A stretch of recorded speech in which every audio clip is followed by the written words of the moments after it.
welcome to this edition of the Boob Tube Buddies podcast, featuring our discussion of AMC's Better Call Saul, episode 6 of the 3rd season, entitled Off-Brand. Couple of quick bits of information before we get into it. You can check out all of our content at www.boobtubebuddies.com. You can also follow us on Facebook, Twitter, YouTube, Instagram, and Reddit, or just email us at boobtubebuddies@gmail.com to get in on the conversation. We'll make sure all your questions and theories get on the air. We might even have you figure out a couple of punishments and challenges for us. Teaser, right? That was actually a good teaser. Okay. Let's go ahead and get into it. My name is Foxman, and I'm joined by the landslide to my Huel Babineau. What up, Giblets? Oh God, it's always sunny in Philadelphia reference there. So nicely done. What'd you think about the episode, buddy? I fucking loved it, of course, because Chuck was getting handed to him, and it's got Gus, and it has making of everything I wanted. And it literally has like the title character finally coming up with his pseudonym. Yes, in that commercial. Well, nice whistle. Good whistle. But fucking A, I love that commercial. Saul good. And then he's telling Kim afterwards, like, Saul good, man. So good. Yeah. I was so nervous as to what was going to be played. Yeah, that was really funny. And then he's like, they said it set a record for consecutive star wipes. Star wipes. Okay, scale of 1 to 10, how did this episode set up for you? Solid 8. Okay, yeah, I'd give it a solid 8 as well. Because it wasn't like amazing or spectacular, but it was a very, very solid episode of Better Call Saul. Yeah, it didn't really progress too much in any area, but we got to see a little bit of everything, which is what I was missing. Faux show. Okay, so let's throw over to our first segment of the night, which is 140 characters or less used to summarize an entire episode, usually done in limerick.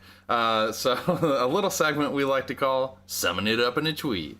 Oh yeah, we're summing it up, so summon it up. Summon it up, oh yeah, we're summing it up. Oh yeah, we're summing it up, so summon it up. Summon it up and up. Tweet. Nacho takes extra. What the fuck? Why do you always do this? I didn't know. That's a hard lead-in, man. That's what I didn't know if you wanted me to... Okay. I'm not deleting. This is staying in. Summon it up in a tweet. Nacho takes extra one, 'cause Hector is no fun. Gus plays second to none, so we've only just begun. Chuck's coming undone. How many characters? It sounds like more because I keep going, but it's all my positive. This is 280 characters at least. Okay. Well, now my fucking flow got ripped. All right. Chuck's coming undone. My flow got ripped. What the fuck does that mean? I don't know. It's a really weird way to say it. Ripped my flow. This is turning out great. Keep going. Chuck's coming undone, thinks his little brother won, but that son of a gun is definitely... I'm not even doing the rest. Okay. All right. I really hope somebody's listening for the first time and it's like, what the fuck is this? Okay, here's how it's supposed to be done. Genesis of Saul Goodman, the nemesis of the legal system.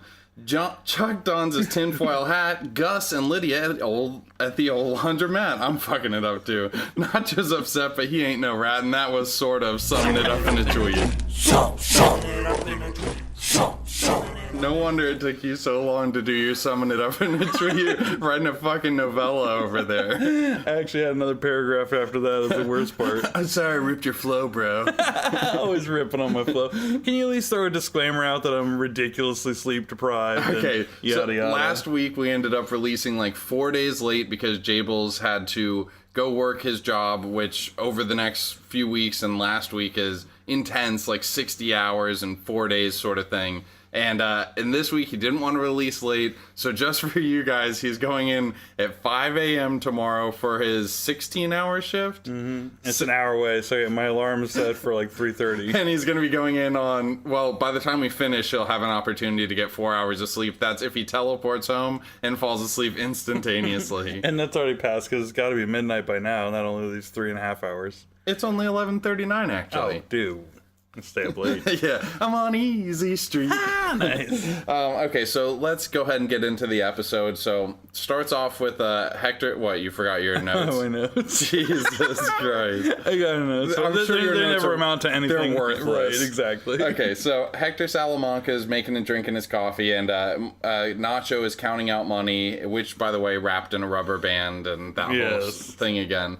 And then the dude from Breaking Bad, what's his name? Domino, right? Domino, yes. Or is it Domingo or is it Domino? I thought it was Domino. Okay, so he walks in, he's short, and Nacho's just going to let him go, and then Don Hector makes just a little offhand snide remark about, who's boss? Jefe. Jefe. Who's Jefe's Jefe? Jefe. And then so Nacho walks outside, grabs Domingo, brings him back inside, beats the shit out of him on the way in, beats the shit out of him in the back, and then that's when we cue up the intro music. Gearing up to be a good episode at this point. For sure. Actually, no, because Nacho, we see him so, like, the skin connecting his thumb and his pointer finger, that was fucking disgusting. It was disgusting. What is that, foreshadowing, you think? Him just coming off the rails, or? I have a theory, and it's literally just forming in my head, so if I don't articulate it well, you have to excuse me. Maybe you can help me finish the thought, but essentially, his father's business is clean. Mm-hmm. It has nothing to do with the business.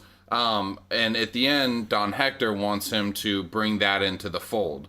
But maybe him working at this, like, seamstress place or whatever you call it, the sewing place, and getting his blood on it is sort of like him, like dirtying up his father's business, like blood on the business now, because that's what's about to happen. That's pretty poignant. Okay, not bad. I like it. Okay. I thought it was going nowhere, but then it all wrapped around at the end. So. All right, thanks, man. I wasn't sure if I was going to be able to, like I said, articulate it, because, like, sometimes you have, like, an image of, or, like, an unformed idea in your head that you can't quite get out. It's how I live my life. You see how I talk? I'm brilliant upstairs. You look like God's unformed idea. Oh, no! Okay, so then we see closing arguments at Jimmy and Chuck's trial. Kim's performing it, and does a badass job. She too. does. That closing argument is fucking phenomenal. It was compelling. Yeah, she's talking about, like, his service to the elderly, how he does it at a reasonable rate. It is true. And then getting up at 5 a.m., going cross town to the only place that sells the newspaper Chuck likes. True. Yes, sewing him in his spacesuit, basically, like all that stuff. And then it immediately follows that with a. Is that an uncorking sound? That was. There we go. Well, that's pretty good, actually. Great. Okay, so they're celebrating, and the champagne's everywhere. They're all happy, and but the thing is it's not like a year's probation in general. It's a year, like, of suspension. Right. Yes. So that's actually pretty serious, because as it gets into later in the episode, how is he going to pay for his half of this business, and how are they going to keep Francesca, which he obviously really wants to do. I like that he likes Francesca. Yeah, I like that he likes fire and whatever. Yeah, fuck it. Isn't he getting some big fucking piece of pie from HHM still? Why would he be getting a piece of pie from HHM? I'm sorry, if that's a thing, I'm not recalling it. For the whole thing that he's doing with all the old people. It's the Sandpiper. Oh, I don't know if he gets anything for any of that anymore, does he? Yeah, he gets a huge chunk of that. Are you sure? Yeah, because he's the one that brought that whole thing to HHM. He signed on, I think he's like 20% of the whole thing at the end of it. I would love to have a listener write in about it, because I don't remember if anything negated that. Because now that you're saying it, yes, I remember something to that effect, but I can't recall if anything has elapsed in the meantime. I don't think it works like that. I mean, because they wouldn't have had him if it wasn't for Jimmy, so he's got to get something. Yeah, but maybe he got some referral fee up front sort of thing, or maybe he forewent it at some point and we're just not remembering it. Either way, let's not get bogged down in that. But if somebody remembers, I would love to hear that reasoning. I'm just going to go home and write in and be like, this is what happened. Are you going to pretend like you're somebody else? No, just use my account and tell you what's up. Okay, so then we see You know, there wasn't really a lot of Mike in this episode. Was it literally just the scene with him and Stacy at the church? Yeah, which is a bummer because I didn't like that scene. Yeah, so it's the one where he's gonna be doing the playground equipment. She tells an old story. It's like some support group meeting. Yeah, what is that even? Because I don't think she had any problems. No, yeah, just like PTSD sort of thing from her husband dying. That's what I think that it's for. Yeah. But I'm sure that this somehow harkens back to him like feeling so good about having done something with his hands. You remember how last episode he was kind of like feeling good about having done, or maybe no, it was the episode before last. And so I'm like, maybe him building up this playground would be some further evolution of him enjoying like creating something. I still hate it.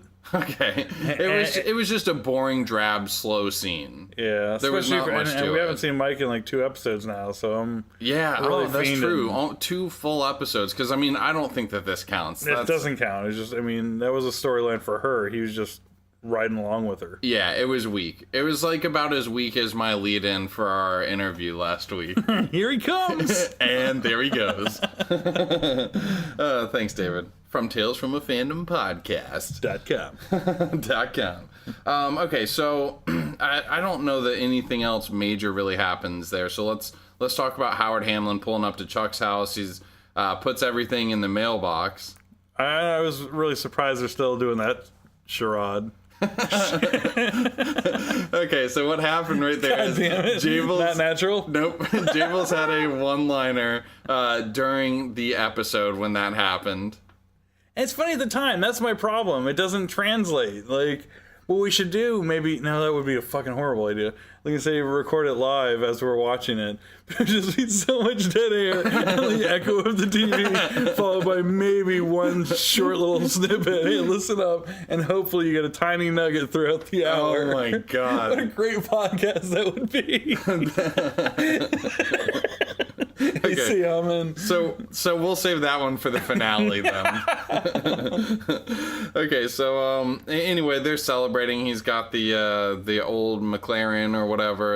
Is that a Scotch or you know your liquors? It's a bourbon. Is it really? I have no idea. Okay, that was pretty convincing though. Thanks. And so he's saying it's time to celebrate, and they cheers to new beginnings. Yeah, I hated how he. Of course, there's always one in the fucking crowd, like the wine taster that smells the fermented fruits and has an oaky aftertone. Yeah. I won't drop any names because I don't want you to hit me, but... The way he does it is incredibly pretentious, too. Yes, like he's play acting. Just a little bit of the old slip and play acting, eh? Yeah, I hated that thing last time. He was so proud of his little fucking dramedy that he'd put on. I don't know how you feel about it, but this actually might not be a terrible time to cut over to... Which one do you want to do first? Jib Jab or Two Truths? Say it in truths. 3, 2, 1. 2 truths. Okay, 2 truths and 1 big little lie. Here we go. Let's play a game called 2 truths and 1 big Little Lie. All right, as usual, as reigning supreme leader, I will go ahead and start off. You're up 2 still, right? Yes, I'm up 2. Okay. And this time I did 2 truths, 1 big little lie quotes edition. Oh, okay. Sounds really fucking weak. Let's hear it. It's good. Yeah, whatever. I did Gus. Okay. So all these things. You know what? No, this is legit. Yeah. I like this. Okay. These 3 things have been said by Gus. Okay. Not necessarily in Better Call Saul, but just Gus as a character has said. Yeah. Okay. I got it. Jesus Christ, belabor the point. We always fucking try. Whatever.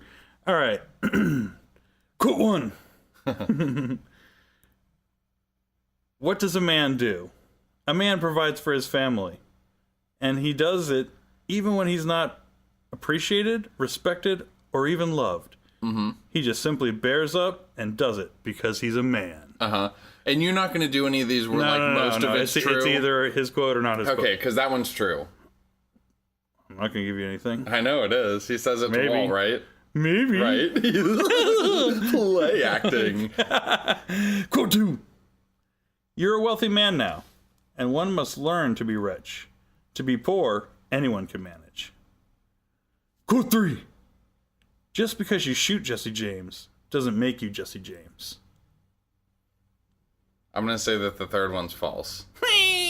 I remembered the first two. Oh, yeah? Yeah. Mike actually says the last one about Gus. It sounded familiar, but it didn't sound like... he said that to Walt about killing Gus. Yay! Good job, buddy. Now I have to actually fucking trick you this week to make a little bit of headway. Good luck. And I see you over here staring at my fucking computer. In my 2020 eyesight. All right, I did mine about Lavelle Crawford, who plays Huel Babineau, and just a regular Two Truths and One Big Little Lie. Truth one! Do you label it which one's the lie? Yes. Why? Why don't you just put 3 sentences? Because I like to have what is wrong about it. Okay. Truth one. His father was a bodybuilder. Truth two. Lavelle won NBC's Last Comic Standing in 2007. Truth three. He almost drowned at the age of 10. Fuck. I know all nice and two's- crisp and short this week, not like... I know 2's legit. And I would have no way of knowing either 1 or 3, so I'm gonna go with... That's the perfect Two Truths and One Big Little Lie. I think because your belief in my prejudicial ways that I'm gonna be lured into going with 3, so I'm gonna choose 1 as the lie. You sneaky bitch, Yes! you got it totally wrong. Fuck God you. damn it. He can't swim? Huh? He can't swim? Nope, he came in second on Last Comic Oh, that's Standing. fucking cock shit. Weird that he can't swim, though.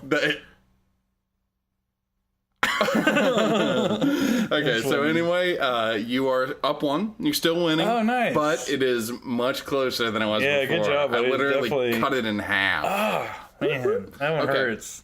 What we're going to do right now is I'm going to throw it over to a quick promo for a podcast called True Crime Fan Club.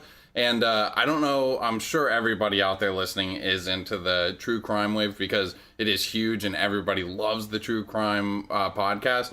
This is the best under the radar true crime podcast that there is. Again, it's called True Crime Fan Club. We're going to throw to it real quick. They've been a good friend to our podcast. So let's hear what they got to say. And one big Little Lie.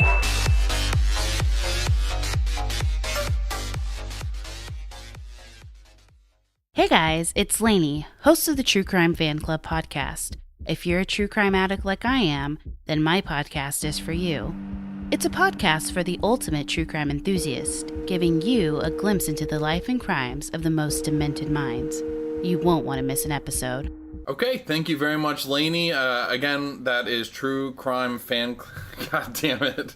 True Crime Fan Club podcast, and I'll link to them in the show. So let's get back into it real quick. There were a lot of montages, I felt like, in this episode. Not enough. There were at least 3. Yeah, so the jazz is playing right here, and Jimmy's calling all his old clients, and well, I mean, they're like actually old. His old clients. and telling him basically that it's over with, and this is what it's over with. that he'll be out of the game for a year. But anyway, this is what leads to him realizing like, oh shit, I've got all these ad spaces, right. And then so he's outside talking to Kim afterwards. And this is when the conversation comes up about having to let Francesca go. And I should also mention that they're smoking Sninkle Pop the whole time that this is happening. They're popping the shit out of it. Yeah. Is that a real thing? Like, do they have to? Is he required to call all of his clients, or is he just doing that to tell them not to get further legal advice for him for a year? I think that if you're a professional of any sort, that you let your clients know if you're going to be unavailable to service them. I mean, I do totally get that, but most of the work he does with them is wills, and it's not like that's an ongoing thing. I mean, that might be true. I don't know enough about it, so I'm not going to speak on it. I mean, it sounds legit, but I mean, old people like to talk to somebody on the phone about whatever service they're using. You know what I mean? That's definitely like, true. I feel like old people call DirecTV just to ask like simple, basic questions to have a phone Conversation with somebody. Yeah, and Jimmy is super charming. So, Okay. you know what I mean? Yeah. It seemed like he was going above and beyond. Yeah, but also like updates to the will, and then also like when they actually die, being able to sit down with the family and read out the will, right? Because they are all old. Yeah, yikes. Okay, so But anyway, this is when he realized, like, oh shit, gotta figure this out. So he goes to the carpet place, and for the low, low price of $4,900, or we have our toe in the water price. He's such a good salesman. They were almost chomping. He's a really good salesman. And that's the thing is, like, if you put him into, like, a business development role of any kind, he would just he'd kill it, like hundreds of thousands of dollars a year, legitimately. For sure. You know what I mean? Like obviously he is a man of his own wiles and passions. Yeah, it's not gonna scratch that Saul Goodman itch. That's really truly what it is. That's a good way of phrasing it. But then, so anyway, they're not into it. So the one girl outside suggests that he could make a commercial for a commercial. and so they go to the spot with the satellites. He has her read the line first. It's fucking terrible. Yeah, and he's like, I thought you were in the drama club. And she's like, I'm the secretary. Treasurer. Yeah, the treasurer, yeah. And then he asks the other guy, and it's terrible. He says, maybe next time. And then he looks at the camera guy, just stares at him for a second. The guy looks so nerdy. He's mouth breathing like a motherfucker. And then he's like, woof. Taking a page right out of Adam Foxman's playbook. Yeah. He obviously listens to this podcast. Definitely. Woof. Buzz's girlfriend. The guy did look like Buzz's girlfriend, though. He kind of did. Well, what I imagine Buzz's girlfriend would look like. Okay, so next montage is Los Pollos Hermanos truck pulling for the big plant with some cool music playing. We see, like, the offloading process. They go in underneath. There's, like, sand. I like that whole little situation, because I was wondering... Because when they were looking at the border and everything, it didn't seem like I was always wondering where their product was stashed. Yeah. So it's cool that it's that fucking legit. And I thought that the sand part of it was really cool, too, or whatever. That's, I don't know if it's like a synthetic type sand or whatever, but it's obviously to mask the smell. Definitely something to do, either cover an x-ray or... It's kind of like you hear that, like, if you were going to take your weed on, like a vacation, like flying somewhere... How you're supposed to take a jar of peanut butter exactly. and put it inside. Yes. I wonder if that really works. Is that like an old wives' tale? I've gotten away with it every day. No, you haven't. I don't know why that sound. What does that sound? Like, just kidding, I don't smoke. Nudge, nudge, wink, wink. Oh, okay. Hence the giggles. So this is the scene where Nacho gets basically like put up at gunpoint, and he's like, "Listen, I am taking 6. Like Don Hector wants 6." Fucking badass. I mean, it is. Did that not seem like a small shipment to you? A very small shipment. And I don't know if maybe like watching shows like Narcos or like movies like Blow and stuff like that has it's like probably more realistic than what we would think. Possibly, but I guess I really don't have much of an idea of what like a brick of that stuff is worth. I mean, to be fair, it is Hector, and Hector's not pushing as much, so maybe they were even... That's true, but I think he's still probably pushing a decent amount. Yeah. Oh, yeah, we saw the cash flow. Exactly. Gotta be. Yeah. So, like, all those fucking huge things of cash come from, like, one brick?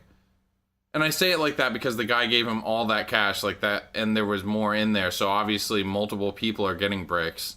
Yeah.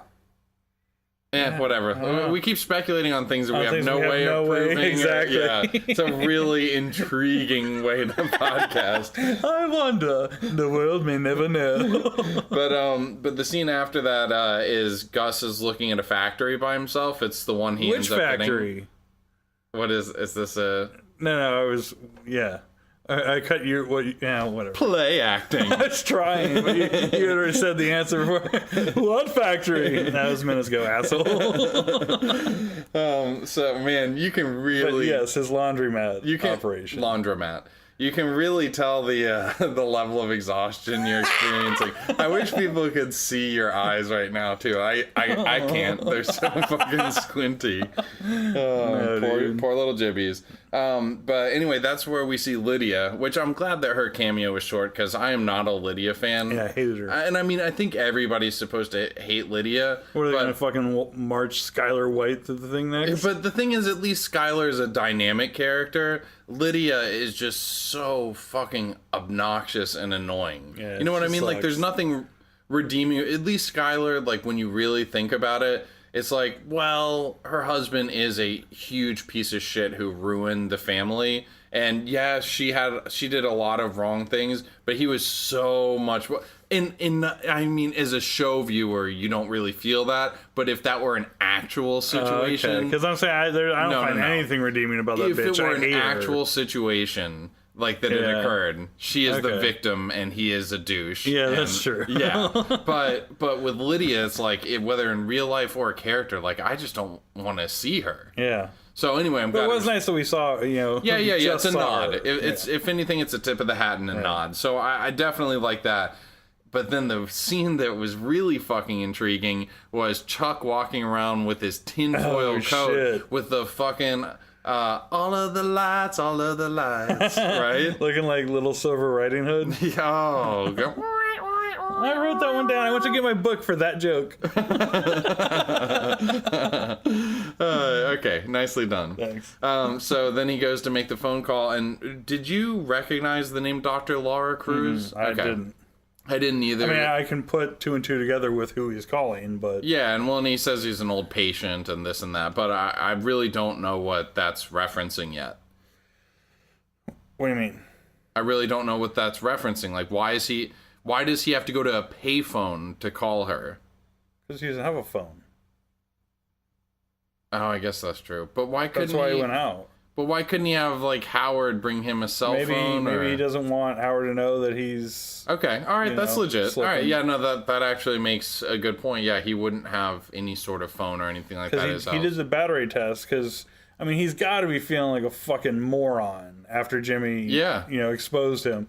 But what's interesting is he still is, having the problem. Yeah. Afterwards, you think, at least I would think that it would almost cure your placebo effect because you now know for sure that it's not doing anything. Yeah. But it's still affecting him. You saw him try to grab the battery and he was actually getting hurt. Oh, he's grimacing. Yeah. So... And same with when he's walking down the street and when he puts the phone to his ear, he's grimacing. But, I mean, even though he knows it's a psychosomatic thing, I mean, like, ailments of the mind are a very real thing. Yeah. So, actually...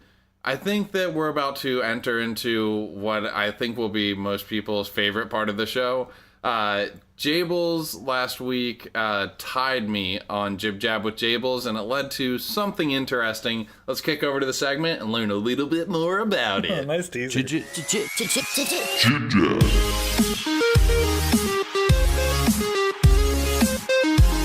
Ladies and gentlemen, Jib Jab with Jables.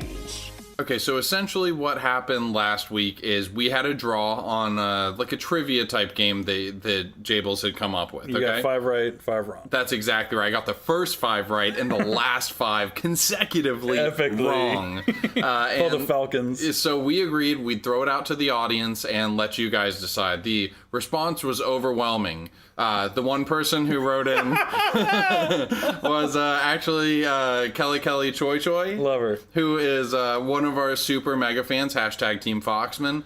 And she chose Jables to do a song. Obviously. And what she asked for was and I'm gonna probably take it a little out of context, but essentially a Katy Perry summer type song parody. A cheesy. Yes, exactly. Well, everything we do is cheesy. Oh, I thought you were going to knock on Katy Perry. I was about to fucking leave. So, anyway, without further ado, here's that. Jib Jab.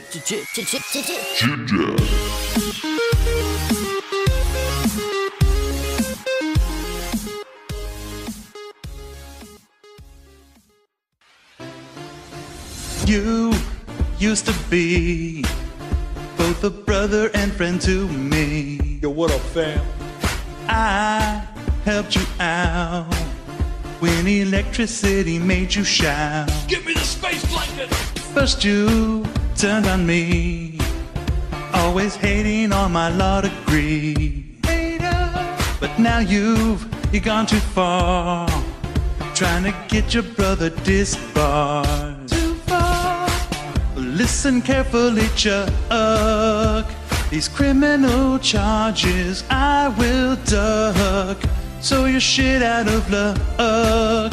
I I exposed your crazy mind, you psychotic fuck. McGill vs. McGill was inevitable with my brother's vengeful, selfish ways.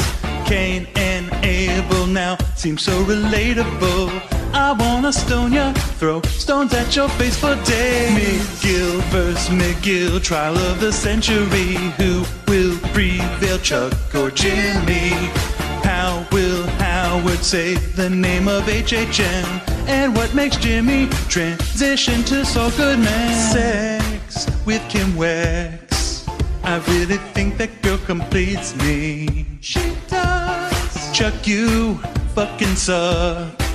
I hope you choke on a battery. Fuck Chuck. Listen carefully, Chuck. These criminal charges I will duck, so you're shit out of luck.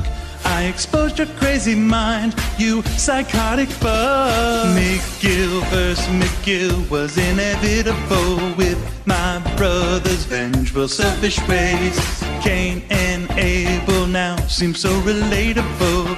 I wanna stone ya, throw stones in your face for days. McGill vs. McGill, trial of the century. Who will prevail, Chuck or Jimmy?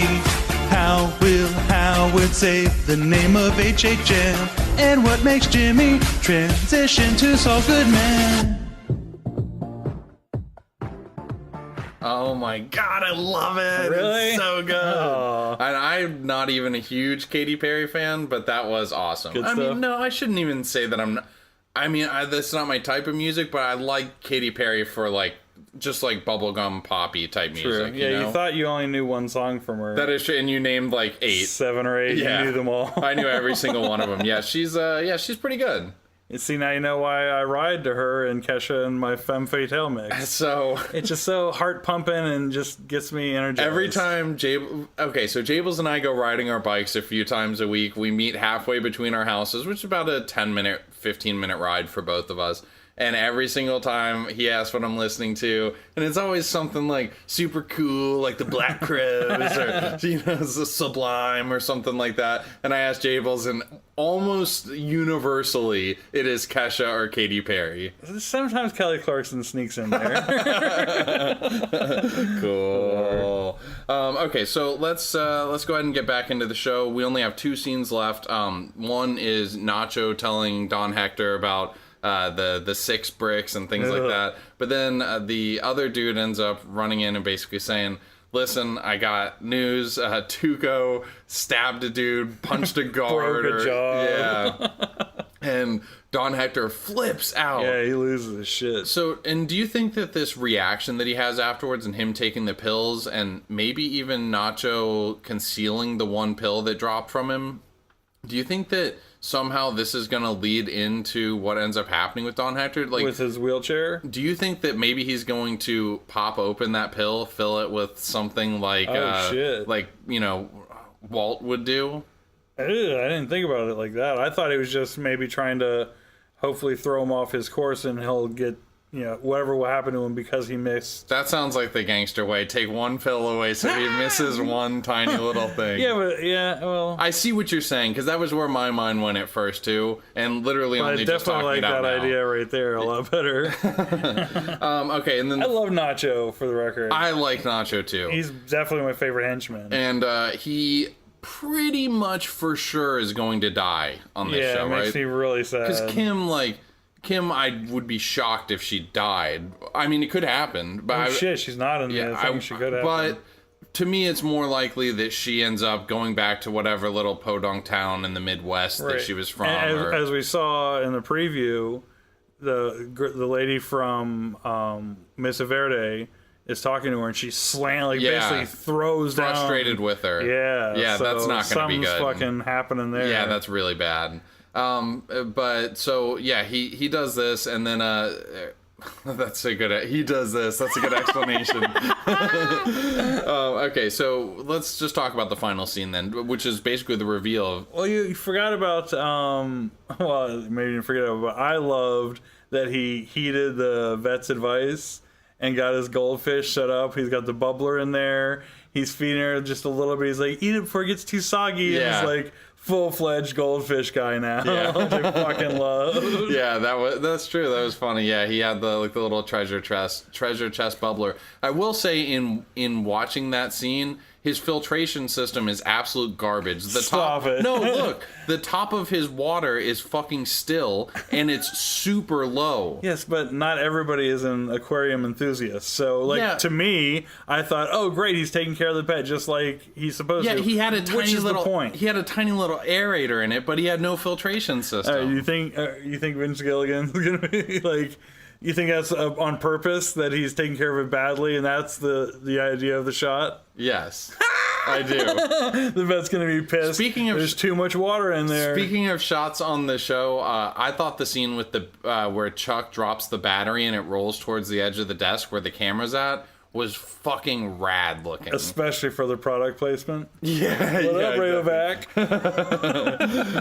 Okay, so Jimmy shows Kim the commercial, but the lead up to it's hilarious. Because, he has some serious trepidation about it. He probably started realizing how fucking ridiculous, and he's got to sit down with this lady. Then we see him, and he's wearing the fucking thing. Same and the fucking aviators, yes. And he's got the silly ass fucking fake goatee look. Oh my god, it's so funny. And all the star wipes, and then the look on Kim's face afterwards. She didn't know what to say. Shocked. Oh my god, it was so funny though, because it wasn't shocked disapproving, it was shocked amused. Curveball, she just was not expecting that. And that was basic. Oh, and I love that guy's got a lot of energy. That's how much you could come up with. I thought he was originally going to give his time spots to Kim. Yeah, I don't know why that's not what happened anyway.